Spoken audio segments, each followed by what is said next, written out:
Hi friends, చాలా రోజుల తర్వాత అయితే మీ ముందుకు అయితే రావడం జరుగుతుంది. ఒక బ్లాక్ బస్టర్ సినిమా మూవీ రివ్యూతో అయితే మీ ముందుకు వచ్చేసాను. ఆ సినిమానే మిరాయి. ఈ మూవీ ఎలా ఉంది, ప్లస్ అండ్ మైనస్ తో ఈ వీడియోలో క్లియర్ గా అయితే తెలుసుకుందాం. ఫస్ట్ ఆఫ్ ఆల్ సినిమా గురించి చెప్పుకోవాలంటే సినిమా అయితే చాలా బాగుంది. కొన్ని మూమెంట్స్ అయితే గూస్ బంప్ తెప్పించేసి అనిపించింది. ఈ సినిమా నాకన్నా ముందు ఎంతమంది చూసారో కింద కామెంట్స్ లో కామెంట్ చేసేయండి. నేనైతే లిటరల్లీ అయితే చాలా అంటే చాలా హ్యాపీగా ఉన్నా. నేను చాలా రోజుల తర్వాత ఒక మంచి మూవీని చూసా అనే ఫీలింగ్ అయితే నాకు వచ్చింది. ఈ మూవీ లో బడ్జెట్ అయినప్పటికీ విఎఫ్ఎక్స్ కానీ ఎంట్రీ ఎఫెక్ట్స్ కానీ చాలా అంటే చాలా బాగా డిజైన్ చేశారు అనిపించింది. మెయిన్ గా చెప్పుకోవాలంటే విలన్ కి ఎంత కాబట్టి అంత ఎలివేషన్ అయితే ఇచ్చేసారనిపించింది. విలన్ ఎంట్రీ అయితే చాలా అంటే చాలా బాగా డిజైన్ చేశారు. ఇంకా మూవీ గురించి ఏం చెప్తాను చెప్పు, ప్రతి ఒక్కటి గూస్ బంప్ తెప్పించే పాయింట్లు.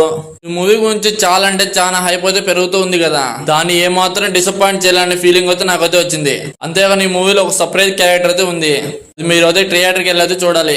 అంతేకాకుండా ఈ మూవీలో విఎఫ్ఎక్స్ ఉన్నాయి, చాలా అంటే చాలా బాగా నచ్చేసాయి నాకైతే. మంచు మనోజ్ గారు అయితే ఆయన దగ్గర ఒక కత్తి ఉంటుంది, ఆ కత్తి అయితే చాలా అంటే చాలా బాగా నచ్చేసింది నాకైతే.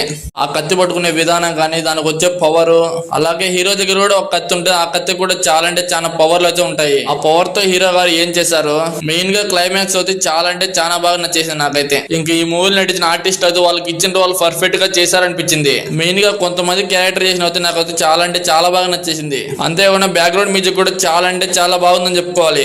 కొన్ని సడన్ సర్ప్రైజ్ వల్ల నేను చాలా అంటే చాలా హ్యాపీ అయిపోయా. సో మీరు ఇంకా ఈ మూవీ చూడకపోతే థియేటర్కి వెళ్ళి ఇప్పుడే చూసేయండి. నాకైతే చాలా అంటే చాలా బాగా నచ్చేసింది. మీలో ఎంతమంది నచ్చుతుందో చూడాలి. ఇప్పటికే ఈ మూవీ చూసిన వాళ్ళైతే మీకు ఎలా అనిపించిందో కింద కామెంట్స్ లో కామెంట్ చేయడం మాత్రం మర్చిపోకండి. మన ఛానల్కి ఏమైనా ఫస్ట్ టైం వచ్చి please like and share and subscribe చేసి పెట్టుకోండి.